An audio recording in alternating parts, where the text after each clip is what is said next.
Ang hirap ng buhay sa Australia. Punyeta! Woo! Abroad for more!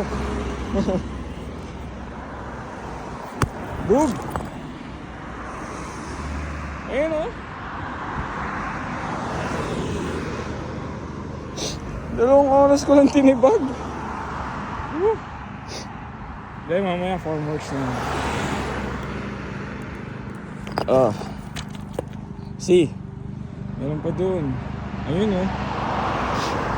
May reinforcement yan sa ilalim. Yan ang mas mahirap tibagin. Ayos.